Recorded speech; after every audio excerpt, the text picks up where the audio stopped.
Hi, and welcome to this Luminous Lily tutorial. A full photo step-by-step tutorial on the card is available on my blog. Here I'm showing how to colour the flower. First of all, I have some die-cut leaves, and I'm taking my Chameleon Olive pen. I'm taking the blender barrel and using the brush tip end of the pen. I gently place the blender barrel over the pen and I leave it for a count of about 10 seconds.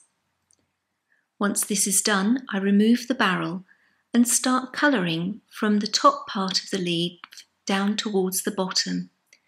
This will give me a graduated shading over the existing colour and add dimension to the leaves. I repeat this process for each leaf on all the die cuts. As you can see, this is the finished result. You can see here how the shade has blended upwards.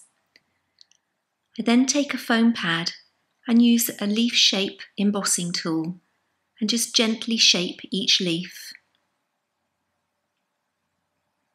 As you can see here, this is the finished leaves with all the dimension added from embossing.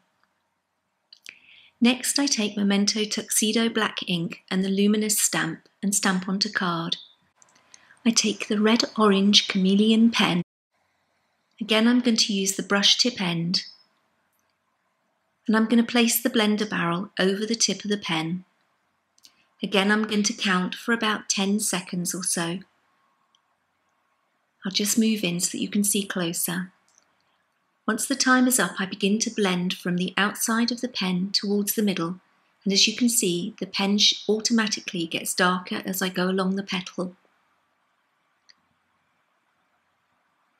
Again, repeat the process for each of the petals, and you can see that it automatically shades it as I go along.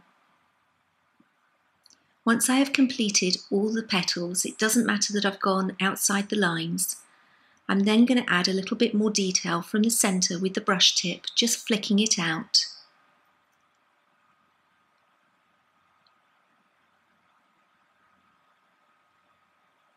As you can see here, that's the petals finished now.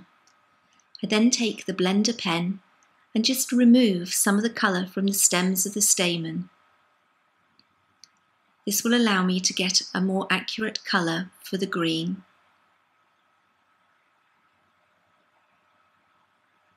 Next, I take the Chameleon Olive pen and using the bullet tip end on this occasion, I colour in each stamen.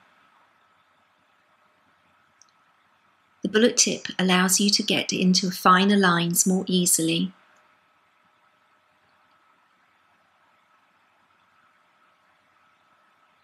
Next, I take the Sienna Chameleon pen and colour in the tops of the stamen where the seed pollen is. Once I have done this, I then cut out the flower and repeat the process a second time. Glue each part together after shaping with an embossing tool, and I've added flower soft to the tops of the stamen to give it a more realistic look. I actually decided to go over this with the yellow-orange colour too, because I wanted it to be a little bit brighter. I've then mounted it onto the card to complete. Thank you for watching. Here is a full list of supplies.